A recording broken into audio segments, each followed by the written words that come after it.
교회를 통해서 양육받고 자라야 되는 하나의 홈그라운드가 되어지는데, 홈그라운드를 떠난 모습 가운데 교회를 욕하는 사람들은 더 그 사람들이 신랄하게 욕하더라. 왜? 세상 사람들은 모르니까 무턱대고 막 이렇게 싫어해요. 그런데 교회를 다니던 사람들은 빠삭하게 알아. 그냥 집요하게 들었는데 엘리바스와 같이 집요하게 들어가요. 빌닷과 서발처럼 집요하게 들어가요.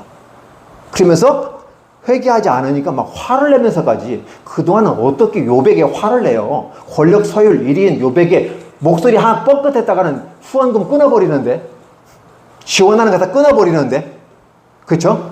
사회복지사 사회경제 이론에서 지원 안 해버리면 끝나요, 그냥.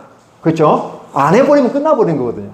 그러니까 감히 요백에 권력 서열 1위인 요백에 말을 못했는데, 이제는 나올 곳 구멍도 없고 바라볼 곳도 없으니까 이제 막 공격하기 시작하는 거죠. 이런 모습들을 우리가 바라보는 거죠. 그런데 그 와중 속에서 욥은 살아있을 이유가 있는 거죠. 아내가 없어도 살아있을 이유가 있어요. 자식이 없어도, 딸이 없어도, 재산이 없어도, 노비가 없어도, 몸이 그렇게 썩어져 뭉그러져가는 과정 속에서 힘든 모습 가운데서도 살아남을 이유가 있죠. 왜 그랬죠? 왜 그랬죠?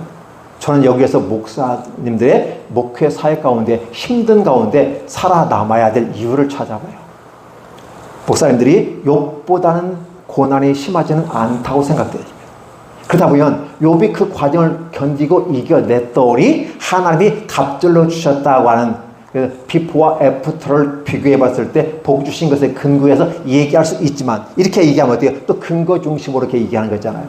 그러나 중요한 것은 욥의 삶의 모습 가운데 대단히 중요한 건 뭐냐면 하나님을 드러내는 것이었어요. 아멘. 이 시대를 살아가는 많은 분들이 하나님을 믿는다고 말해요. 교회 와서 10년, 20년, 30년을 믿었어요. 그런데도 하나님에 대해서 이 얘기를 하면 말하지 못해요. 하나님과 만나셨습니까? 쭈삣 뭐라고 얘기하지? 한 발짝 한 발짝 물러가요. 주님 만나셨습니까? 아, 만났어요. 근데 어떻게 만나셨죠? 구체적으로 얘기해 주시면 좋을 것 같은데요. 어떤 상태에서 당신은 하나님을 만났다고 말할 수 있습니까? 라고 물어보면 쭈삣가요. 정확히 대답을 안 해요. 몽학 선생, 초등학문, 그렇죠? 이건 종교를 얘기하는 겁니다.